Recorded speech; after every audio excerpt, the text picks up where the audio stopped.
بسم اللہ الرحمن الرحیم۔ دین و اسلام چینل کے ناظرین، السلام علیکم ورحمۃ اللہ وبرکاتہ۔ صحیح بخاری کی حدیث نمبر 125 ہے، ایک مرتبہ میں رسول کریم صلی اللہ علیہ وسلم کے ساتھ مدینہ کے کھنڈرات میں چل رہا تھا اور آپ کھجور کی چھڑی پر سہارا دے کر چل رہے تھے، تو کچھ یہودیوں کا ادھر سے گزر ہوا۔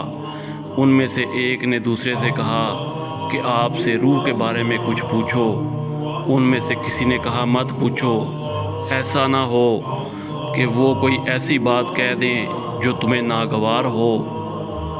مگر ان میں سے بعض نے کہا کہ ہم ضرور پوچھیں گے۔ پھر ایک شخص نے کھڑے ہو کر کہا، اے ابوالقاسم، روح کیا چیز ہے؟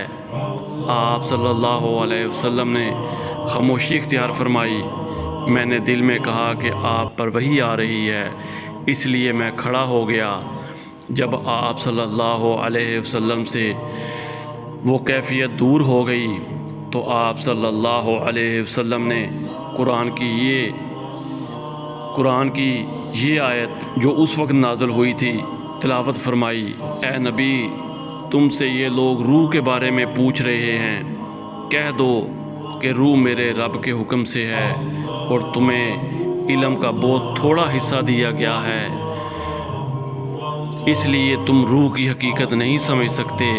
آمش کہتے ہیں کہ ہماری قرأت میں وما اوتوا ہے، وما اوتیتم نہیں۔ قرآن و حدیث کی تعلیمات کے لیے دین و اسلام چینل کو سبسکرائب کریں۔ جزاک اللہ خیر۔